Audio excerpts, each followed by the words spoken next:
Hello friends, welcome to Tamil Village Cooking. இன்னைக்கு நம்ம சேனல்ல நான் வந்து ஒரு சூப்பரான சைட் டிஷ் ரெசிபி அதே மாதிரி ஒரு கடையல் ரெசிபி தான் செஞ்சு காட்ட போறேன். அது வந்து பாத்தீங்கன்னா இட்லி, தோசை, சப்பாத்தி எல்லாத்துக்குமே சைட் டிஷ்ஷா வச்சு சாப்பிடலாம். டேஸ்ட் செமையா இருக்கும். அது வந்து என்னன்னு பாத்தீங்கன்னா மிக சுவையான தக்காளி பஜ்ஜி கடையல் எப்படி செய்யறதுங்கறத வாங்க நம்ம வீடியோக்குள்ள போய் பார்க்கலாம். மிக சுவையான தக்காளி பஜ்ஜி கடையல் செய்யறதுக்கு தேவையான பொருட்கள் நான் வந்து 6 தக்காளி நல்லா கனிஞ்ச தக்காளியா சின்ன சின்னதா கட் பண்ணி வச்சிருக்கேன். ஒரு பெரிய வெங்காயத்தை கொஞ்சம் சின்ன சின்னதாக கட் பண்ணியிருக்கேன். அதுக்கு மீடியம் சைஸில் கட் பண்ணால் போதும். ரொம்ப பெருசாகவும் கட் பண்ண தேவையில்ல, சின்னதாகவும் கட் பண்ண தேவையில்ல. கொஞ்சம் கருவேப்பிலை, கொஞ்சம் கொத்தமல்லி, காரத்துக்கு பச்சை மிளகாய் வந்து 2 பச்சை மிளகாயை ரெண்டாக கட் பண்ணி வச்சுருக்கேன். கொஞ்சமாக தேங்காய் துருவல் சேர்த்துக்கலாம். தேங்காய் துருவல் சேர்த்துனா பஜ்ஜி வந்து சூப்பராக இருக்கும் டேஸ்ட்டு. 1/2 டீஸ்பூன் கடுகு, 1/2 டீஸ்பூன் உளுந்தம்பருப்பு, 1/2 டீஸ்பூன் சோம்பு. காரத்துக்கு நான் பச்சை மிளகாய் சேர்த்துருக்கேன். அடிஷ்னலாக நான் வந்து 1/2 ஸ்பூன் அளவுக்கு சாம்பார் தூள் சேர்த்துருக்கேன். இது வந்து ஆப்ஷனல் தான். உங்களுக்கு வேணும்னா நீங்கள் வந்து பச்சை மிளகாயே கூட அதிகமாக சேர்த்துக்கலாம்.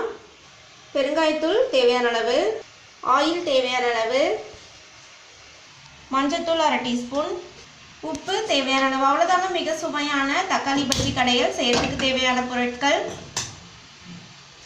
இப்போ வந்து தக்காளி பஜ்ஜி கடையல் செய்கிறதுக்கு பாத்திரம் வச்சு நல்லா சூடாகிடுச்சு. இந்த டைமில் 3லேருந்து 4 ஸ்பூன் அளவுக்கு ஆயில் சேர்த்துக்கலாம். இப்போ வந்து நல்லா எண்ணெய் சூடானதுக்கப்புறமா கடுகு, உளுந்தம்பருப்பு, சோம்பு 3 சேர்த்துருக்கேன்.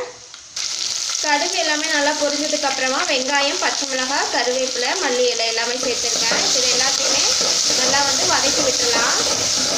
இந்த மாதிரி நல்லா வந்து கிளறி விடுங்க. இப்போ வந்து வெங்காயம் நல்லா வதங்கினதுக்கப்புறமா நான் வந்து தக்காளி சேர்த்துருக்கேன். இந்த டைமில் உப்பு சேர்த்துக்கலாம்.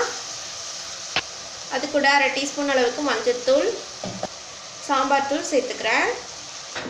ஒரு எல்லாத்தையுமே நல்லா வந்து கிளறி விட்டுறலாம். இப்போ வந்து தக்காளி பஜ்ஜி கடையலுக்கு தேவையான அளவு தண்ணி சேர்த்துக்கிறேன். இது வந்து ஒரு சூப்பரான ரெசிபிங்க. ஈஸியாக நம்ம செஞ்சிடலாம். ஆனால் டேஸ்ட் பார்த்திங்கன்னா சூப்பராக இருக்கும். நம்ம இட்லி, தோசை, சப்பாத்தி 3க்குமே நம்ம வந்து தொட்டு சாப்பிட்லாம். டேஸ்ட்டு செம்மையாக இருக்கும். இது வந்து காலையில் வந்து ஆஃபீஸ் போகிறவங்க, அதே மாதிரி பேச்சுலர்ஸ் எல்லாருமே இது வந்து ஈஸியாக ட்ரை பண்ணலாம். இப்போ இது நல்லா கொதிச்சு தக்காளி எல்லாமே கொஞ்சம் வேகட்டும். அது வரைக்கும் ஒரு மூடி போட்டு மூடி வச்சிடலாம். இப்போ தக்காளி பஜ்ஜி கடையில் வந்து பார்த்திங்கன்னா நல்லா கொதிச்சிட்ருக்கு. இப்போ இது வந்து ஸ்டவ் ஆஃப் பண்ணிவிட்டு கீழே இறக்கி வச்சிடலாம்.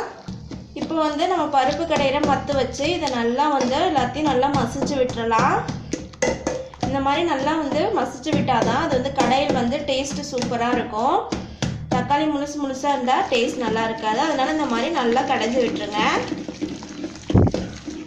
இப்போ வந்து இது நல்லா கடைஞ்சி விட்டாச்சு. இப்போ இது மறுபடியும் நான் ஸ்டவ்வில் வச்சுக்கிறேன். இப்போ வந்து தேங்காய் துருவல் சேர்த்துக்கிறேன். லாஸ்ட்டாக தேங்காய் துருவல் சேர்த்துனாலே போதும். அப்படின்னா தான் நல்லாயிருக்கும். தேவையான அளவு பெருங்காயத்தூள் சேர்த்துக்கலாம். இதை இப்போ நல்லா கிளறி விட்டுறலாம். பாருங்கள், கடையல் வந்து சூப்பராக வந்திருக்கு. தக்காளி பஜ்ஜி கடையல் மனமே சூப்பராக இருக்குது. இப்போ வந்து ஒரு கொதி வந்துடுச்சு. இப்போ இதை நம்ம சர்வ் பண்ண ஆரம்பிக்கலாம்.